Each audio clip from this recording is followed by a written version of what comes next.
За. За тусгай ангийн асуултуудын хүрээнд тайлбар хийнэ. За 41 дахь асуулт.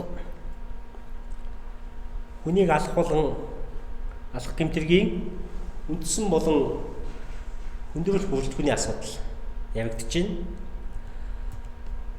За 11 буюу санаатаа хүн амны хэрэг болвол хүний дахин нөхөгдөж болдоггүй эрх ашиг буюу хүний ань насыг халддаг ийм гэмтэрэг. За энэ гэмтэргийн үндсэн шинж нь Гэмборогийн хувьд санаатаа ийм үйлдэл эсвэл байдаг. За гэмтэргийн улмаас хохирогч нас орсон байхыг шаарддаг бодит хор уршихыг гэмтэрэг. Үндсэндээ бол хүн амны энэ гэмтэргийн хувьд бол хор уршихын байдал нь хизээч авилж нөхөж болохгүй юм оршихтай гэмтэрэг. За тийм учраас эрүүгийн хуульд хамгийн хүнд гэмтэргүүдийн нэгээр тооцсон үндсэн болон хүндрэл бүрэлдэхүүний шинжтэй. За хүн амны хэрэг дээр үндсэн шинж бол Гэмборогийн санаатаа байлаа хүнийг алсан бол гэж тохиолсон. Алсан гэдэг нь субъектив санааны санаатаа гэдгээ илэрхийлж байгаа. 11-1-ээр ямар тохиолдолд шийдвэрлэх вэ гэхээр 11-ийн 2 заасан хүндрэлх нөхцөл байдал бөгөөд хувийн бусад сэдэлтээр анасанд нь алдсан бол 11-ээр зөвлөж байгаа. 11-ээр зөвлөж тохиолдлыг тухайлбал шүүхийн практикт хувийн таарамжгүй явцны явуулсан. 90-ийн хардталтаа шалтгаалж. За бусад хохирогчийн одоо буруутай хууль бус үйлдэлээс шалтгаалж санаатаа байлаа бусад гэмтэргийн шинжүүгээр анасанд нь алдсан бол 11-ээр зөвлөж байгаа. За 11-ийн 2-т бол хүндрэлх шинжийг заасан. За хүндрэлх шинжүүд нь дандаа объектив одоо шинжид хамаарах нөхцлүүдийг заасан. Тухайлбал он тойрогсогч яргаар үйлдсэн, олон хүний амьнасыг бүрлэгсэн, гэмтэргээ нуун далдлах зорилготой байсан, гэр бүлийн хүчирхийлүүлэх явцдаа үйлдсэн, тийм ээ?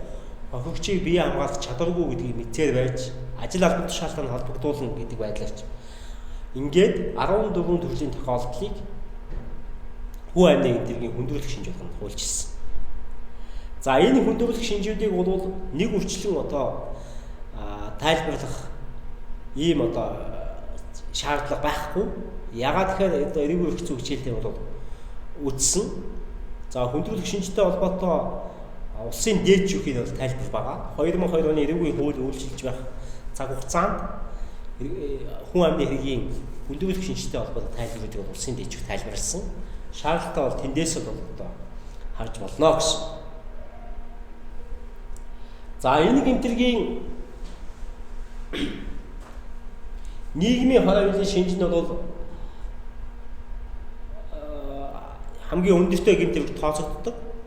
За 2015 оны шинжлэх аймагт эрүүгийн хуулиар бол хүн амны гэмтэргийн үйлдэлтэй давтан үйлдсэн, ус онзонгоор үйлдсэн, танхаа сэдэлтээр уулгалан тогтолт дээрэмдэх гэдэг шинжээр үйлдсэн тохиолдолд өмнөх хуулиар ял нь хүндэрдэг байсан.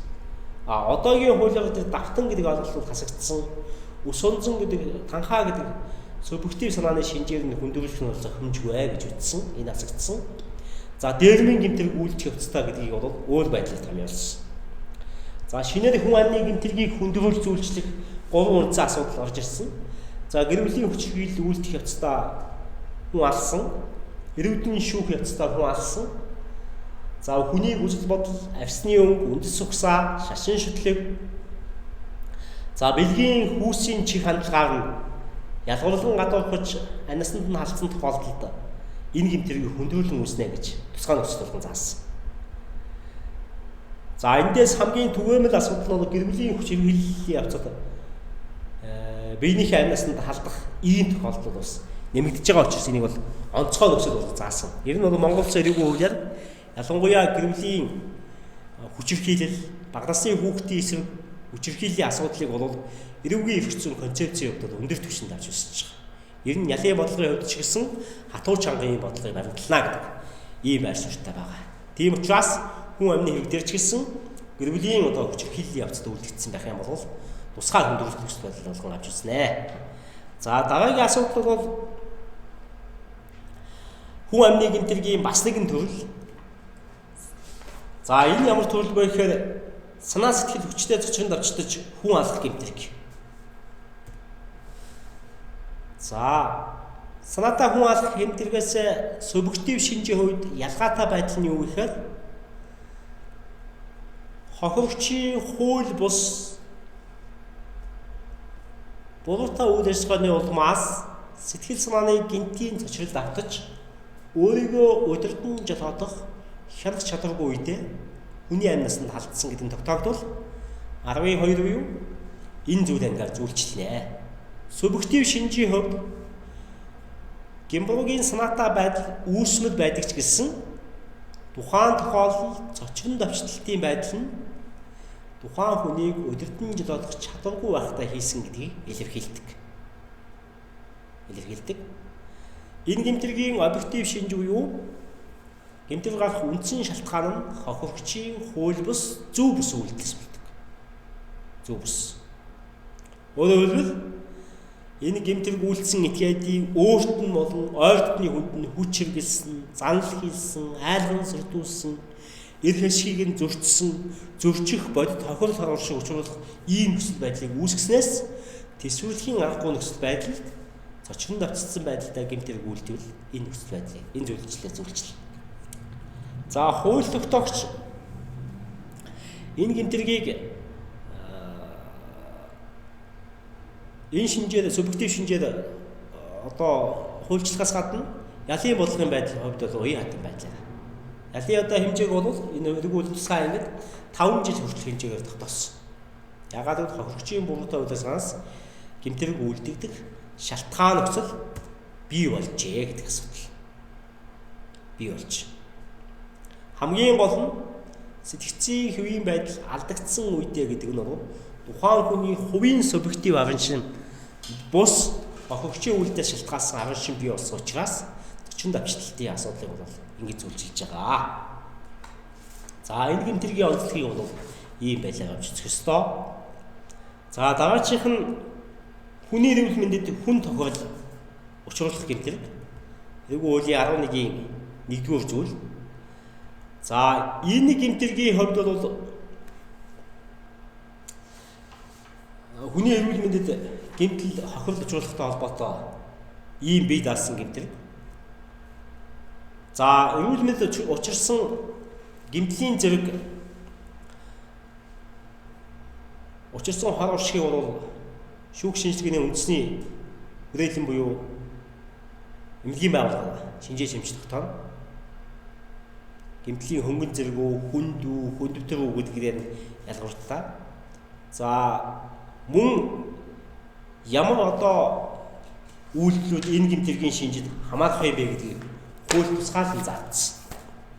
За өөрийн гэсэн хүндрэлт нөхцөл байдлуудыг мөн хууль тусгаалan заасан.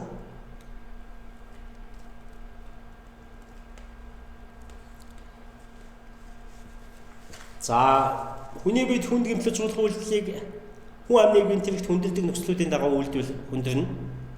За үүнээс гадна бусдын биед хүнд гэмтэл учруулахад тухайлхан даажгалсан бие махбод сэтгэл санааны шанал зовор үүсгэсэн зэвсэг зэвсгийн танилтай зүйл ашиглаж үйлдсэн. За энэ гэмтэргийн улмаас хохирогч масуурсан энэ тохиолдлууд бол тусгаалan ял хүндрүүлэх ийм нөхцөлийг тусгаалan заасан. Тусгаалan ял хүндрүүлэх.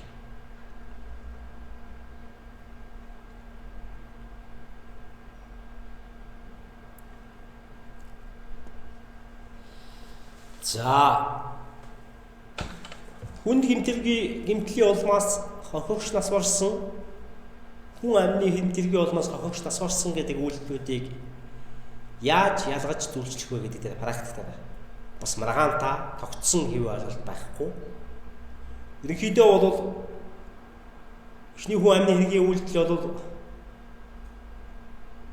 эмнэлгийн тусламж бусад шаардлагатай тусламж асуумжийг авч чадлаггүйгээр тухайн хэргийн газар дээр тухайлбал нас барсан бол 11-ээр зөвлөлтье гэдэг ийм байр суурьтай тодорхой эмнэлгийн тусламж хаалгаамс засал хийсэн боловч гэмтлээсээ шалтгаалж тодорхой хугацааны дараа нас барах юм бол 11-ийн 1 заасан хүн гэмтлийн улмаас нас барсан гэдэг зөвлөлтье гэдэг ийм асуудал авч үзэж байгаа. За хоёр дахь ялгаатай асуудал нь бол субъектив шинжийн асуудал. Хүн амны гэмтэл бол анханасаа санаатай байдлаар хүнийг алхаж чиглэсэн шууд үйлсэд хийсэн байдаг. За 11-ийн 1-д бол санаатай гэмбэрэг үйлдэлтэй ч гэсэн алх санаа зорилго субъектив санаа байсан уу гэдэг асуудал дээр бас эргэлзээтэй байх юм бол 11-ийн 1-р зүйлийн 2-ын 5-аар зөвлөждөх ийм боломж байгаа. За дараагийн гэмтэрэг бол гэр бүлийн хүчирхийлэл үйлдэх гэмтэрэг. Эрүүгийн хуульд 15 оны хуулиар шинээр орж ирсэн ийм зохицуулалт. За энэ зохицуулалтын хүрээнд бол гэр бүлийн хүчирхийлэл гэж юу вэ гэдэг асуулт. Гэр бүлийн хүчирхийлэл.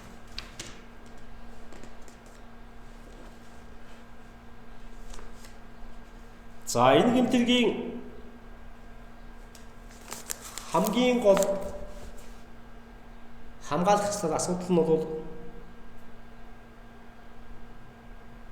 гэр бүлийн жамсны харилцааг зөрчиж байгаа үйлдэлийг бол гэр бүлийн хүчирхийлэл гэж үзэж байгаа. Өөрөөр хэлбэл жамсны харилцаа гэдэг нь гэр бүлийн харилцааны нийтийн ёс суртахууны хэмжээнд үнэлэгдсэн байдал нь ямар байх ёстой вэ гэдэг асуудал. Гэр бүлийн хүчирхийлэл гэдгийг бол объектив шинжүүдийг бол заахта байнга зодсон, харгас хэвцгий хавьдсан, догшин авирсан, тавчлаасан, хуваарьт болон дундын төрөнгөө эзэмших, ашиглах, захиран зарцуулах хэрэгэд халдсан бол гэр бүлийн хүчирхийлэл тооцлоо гэж. Хууль заахта энэ үйлдэлүүдийг байнга заасан тохиолдолд байнга хийсэн тохиолдолд гэр бүлийн хүчирхийлэл тооцно гэж. Байнга гэдэг ойлголтыг эрүүл өгсөн томьёолоор 3 ба түүнээс дээш гэдэг ийм томьёолыг авч үздэг. За нэг удаа гэр бүлийн гишүүндээ зодсон, харгас хэвцгий хавьдсан бол эрүүгийн гэмтэрэг мөн үү биш үү гэдэг асуудлаар бас л онлын маргаантай явж байгаа. За энэ гэмтэрэг дараах тохиолдолд хүндэрнэ. За энэ гэмтэргийг хүүхэд жирэмсэн эмэгтэй ахмад настан хөгжлийн бэрхшээлтэй гэр бүлийн хүнийхээ эсрэг үйлдсэн. За асрамжийн үйлчлэгээ үзүүлж байгаа байгууллагын ажилтан өөрөө асрамжинд байгаа хүмүүсийн эсрэг гэр бүлийн хүчирхийллийн шинжтэй үйлдэл хийсэн. За гэр бүлийн хүчирхийллийн үйлдэлийг таслан зогсоох гэсэн бусад субъектийн эсрэг үйлдсэн тохиолдолд тусгаалan өндөрлөж.